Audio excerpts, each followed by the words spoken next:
Thanks for joining me today. I'm Ellen with Harmony Realty, your Raleigh and Cary area realtor. And today I am here with Allison Flynn. Allison is the owner of Reclaim Professional Organizing, and she is going to walk us through how to organize our pantry. We're going to talk about that in just a minute, so stick around. We'll be right back.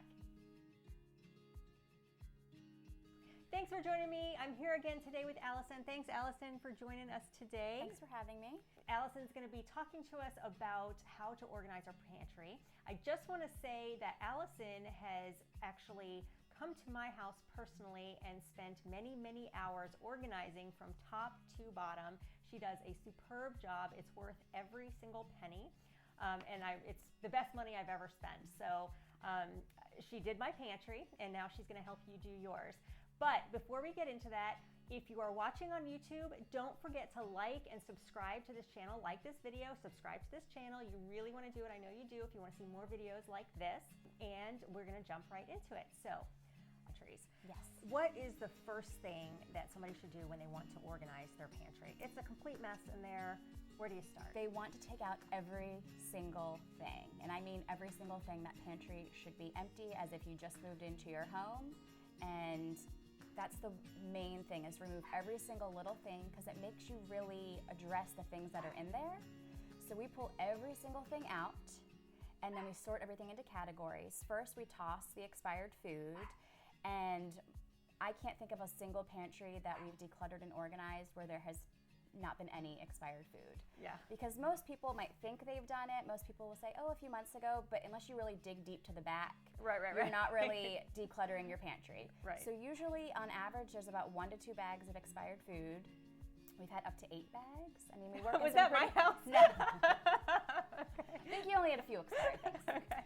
But people just don't realize how much they have, and it is true, the more space you have, the more stuff you collect. And we worked in some pretty massive pantries where stuff just gets buried over time. So really pulling every single thing out, assessing what you have, getting rid of the expired food, and then sorting into categories. So just think your baking, your sweets, your salty snacks. We like to create a grab and go bin, so think about your kids, and when they're running out the door, they can just reach in that bin and grab what they need. There's several different categories, just depending on the kind of food that you have. A lot of people have nuts, granola, that kind of stuff. We try to separate it, not into too specific categories, broad enough that when you go to the grocery store and you come home, you know where the stuff goes. Yes. How do you use your pantry? What do you want most accessible? And from there we create zones. So you would have your baking zone, your canned food zone, and so on. And that way you know where things are. Everyone in your family does. You just reach in, grab what you need. If you're running low on something, you know it. Instead of going to the grocery store and just grabbing things just in case, and then you end up with multiples of the same thing.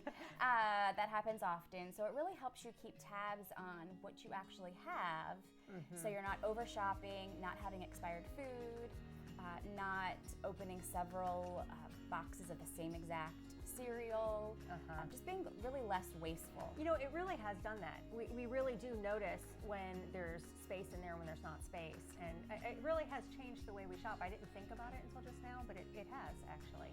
And another thing that is really important is to take food, especially single serving snacks, out of the original packaging. So if you're buying that box of granola bars at Costco and there's 100 bars, you're not gonna know when you're down to 2 because it's one big box.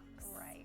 But if you put things, there's really no right or wrong way, it's personal preference. You can use clear bins, you can use baskets, but just take all those loose things out and put them in a bin so everyone can see what you have, and you're not left with a massive box that has one granola bar in it. And we also try to really contain as much as possible, whether that be baskets, a tiered can rack, or a Lazy Susan. You don't want anything sitting on the shelf. Because that just invites clutter. So think if you have some bags of chips and pretzels sitting out, how easy is that just to become crammed?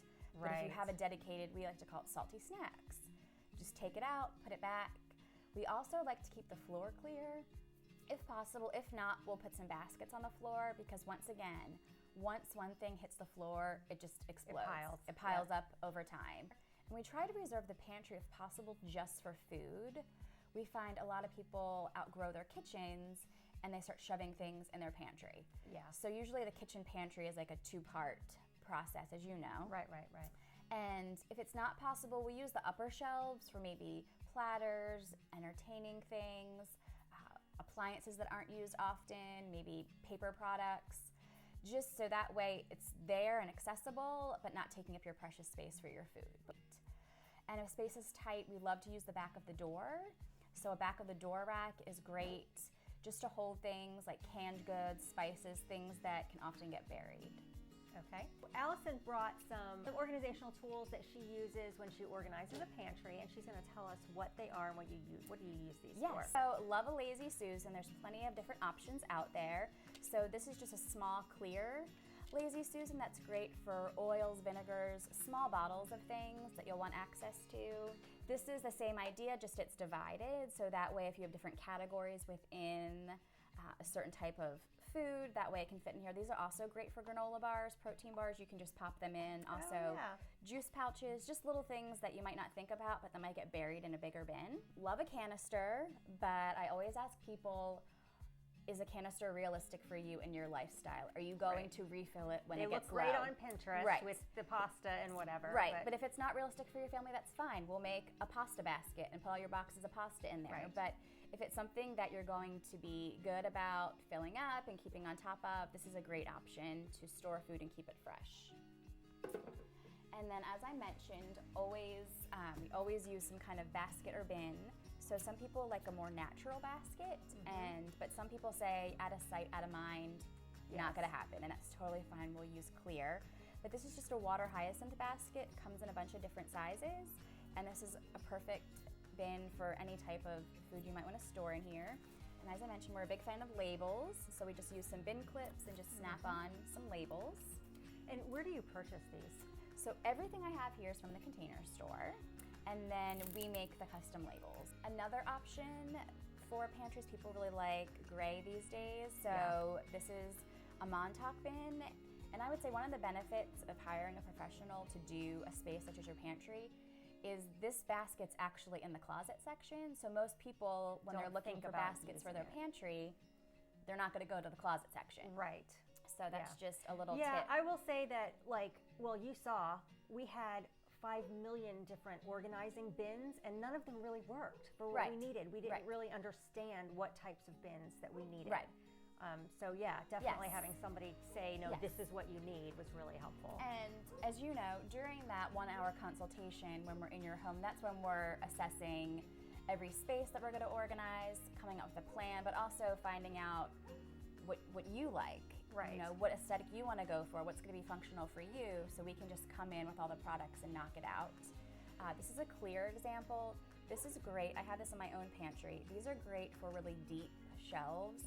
So anything 16 inches or deeper, this is a great option because you can maximize the depth and then just pull it out, and grab your snacks.